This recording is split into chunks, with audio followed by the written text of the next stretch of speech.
kicking off on Tuesday with North Carolina, San Diego State. If Magoon Guath doesn't play for San Diego State, that changes their defense entirely.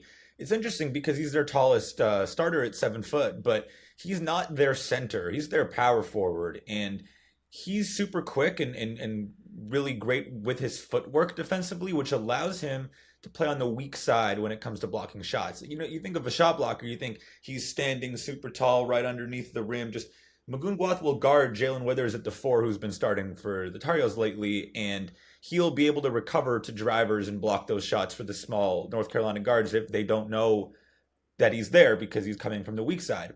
If he's not playing, that changes entirely because now San Diego State's either playing 2 true bigs or they're going small, which is probably more likely against a smaller North Carolina team, and they just don't have that rim protection anymore. So in a situation where North Carolina, who's been shooting the 3 really well, and San Diego State might have to over leverage on that sort of realm, if they don't have Guath's rim protection, I think that defensively it changes everything. Yeah, definitely worth noting. Out in the quarterfinal of the Mountain West tournament, and that was San Diego State's lone game in that tournament, losing to Boise State in the first round.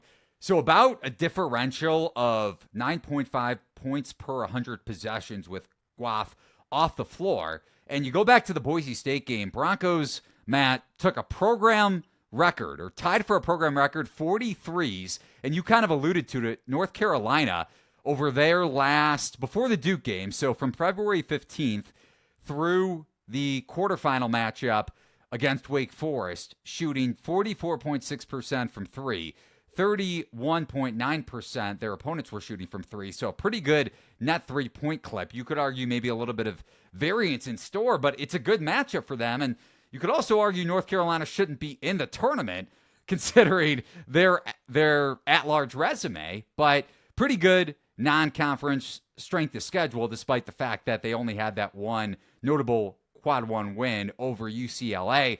But against a hybrid pack line defense that Dutcher runs, if Guath doesn't play and UNC is on from 3, Tar Heels, by the way, consensus line as we're recording this, -3.5 and -182 is the best price you're going to find on the money line over at FanDuel. Be sure to price shop the best odds over at thelines.com.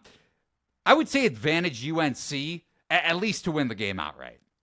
Definitely, and that is almost 2 points off of Ken Palm's 2-point North Carolina advantage. So you can see the market is definitely leaning towards North Carolina. I'm not sure if that's the name. I'm not sure if that's no Guath. I'm not sure if we're smart enough at that point in this market volatility, but it's interesting to see where that line might go if that news sort of becomes more concrete moving forward.